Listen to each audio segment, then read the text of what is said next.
Hello and welcome to this weekly Outlook video at XM.com. I'm Maria Bashardis, and joining me is Senior Investment Analyst Rafi Boyadjian. We'll be taking a look at the week ahead. So Rafi, let's begin with Brexit.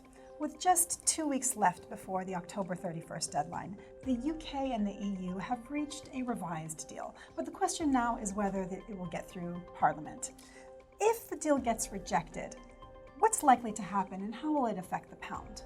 Well, there's a very strong chance that the deal will get rejected because, of course, the DUP, that's the small Northern Irish party that prop up Boris Johnson's minority government, have confirmed they will not back the deal.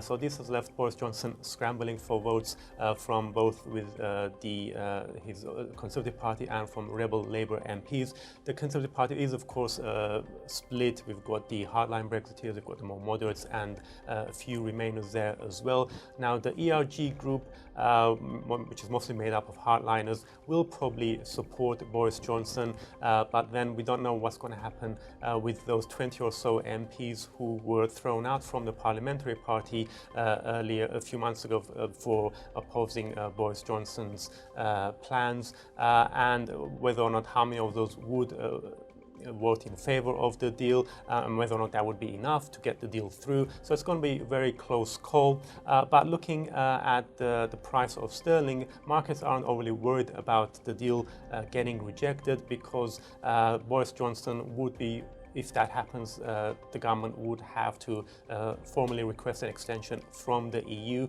Now, what's interesting is that the EU is giving the impression that it doesn't support another extension because it wants to put pressure on lawmakers to back the deal and so they can be done with Brexit. But if it does come to that, then the EU will most likely grant the UK another extension, and then after that we'll most probably get a general election in the UK. I see. Now, moving to the ECB's meeting next Thursday, it will be Draghi's last one as president. What can we expect to hear from him? And is there anything else we should be watching that it could affect the euro? So it will be Mario Draghi's last ever meeting and press conference. Of course, if you remember, Mario Draghi is widely considered to be the man who saved the euro during the Eurozone financial crisis. So this is quite a historic time where we're going to have a new person coming in. Christine Lagarde will be taking over. So we're not expecting anything new to come up from the ECB or from Mario Draghi either, especially following that September we had that big policy announcement that the ECB restarted its asset purchases and cut rates deeply into negative territory. So we're not expecting much to cause any big moves in the euro from the ECB. On the other hand, we will be getting the flash Eurozone PMIs. We're expecting a small uptick in those indicators, and if that's the case, that could potentially help the euro extend its rally. Of course, this week it managed to break above the 1.11 level against the US dollar. Right. Turning to the US now, what data is coming out and how will it influence the dollar? Well, it's going to be fairly quiet in the US in terms of data, and the main highlights will be some housing numbers as well as durable goods orders. Now, those don't usually attract too much attention, but we have had a series of negative data in recent days. We had some disappointing retail sales, industrial output, and the Philly Fed Manufacturing Index. So if we were to get further weak figures from the US next week, that would amplify worries about the US recession, and we could see the US dollar coming under pressure. Mm-hmm. And finally, looking at Canada, the Canadian federal election is on Monday, October 21st. What would be the most positive outcome for the markets? Well, Justin Trudeau's party at the moment, his Liberal Party, is slightly behind the polls, behind the Conservatives.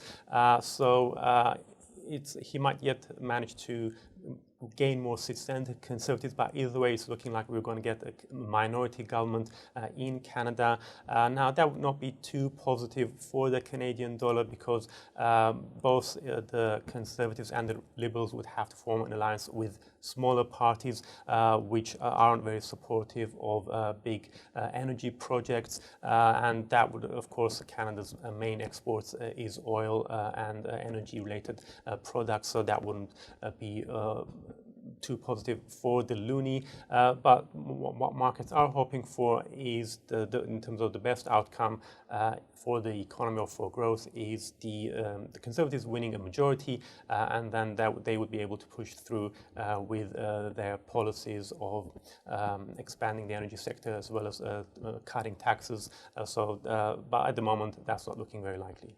Rafi, thanks so much for joining me, and thanks for watching at xm.com.